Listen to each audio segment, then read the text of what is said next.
Comparing this old map with the new map, it's obvious that the landscape and the coastline has changed, whilst the village has stayed the same. This, however, has not always been the case. It is the normal assumption that the village originates from the early 16th century. And at that time, the village was situated around the then church. This church was, however, situated at the same location as the present church. This was a sheltered position by dunes and the landscape, and since then the village has moved towards the east to its present location.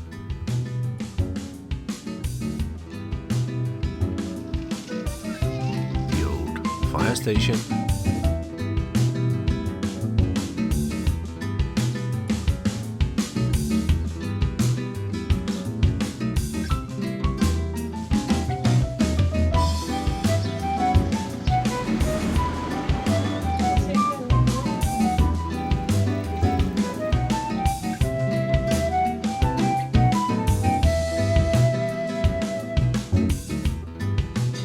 As you'll appreciate from the tiles on the walls here, this is a tiles museum, but it's also the restaurant Nana's Stue, or Nana's living room if you like.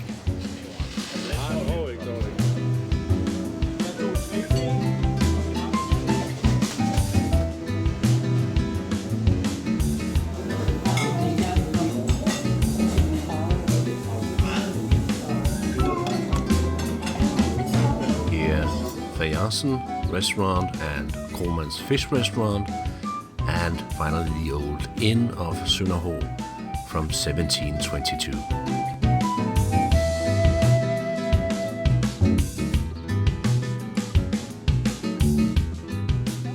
There's hardly any knowledge available about this first village situated around the original church, or for that matter as to why it moved. In 1683, 72 houses were registered, and less than 100 years later, in 1760, 160 houses were registered. But we know nothing about how these houses looked or where they were situated until the latter part of the 18th century. This construction is called a kover.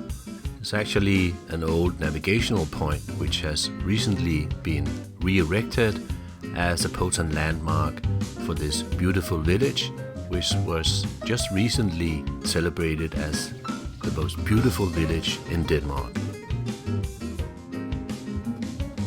Sønderho plays a crucial role in relation to the maritime development of the island, and was even more prosperous than Norby during the latter part of the 18th century and the beginning of the 19th century, when the development stagnates.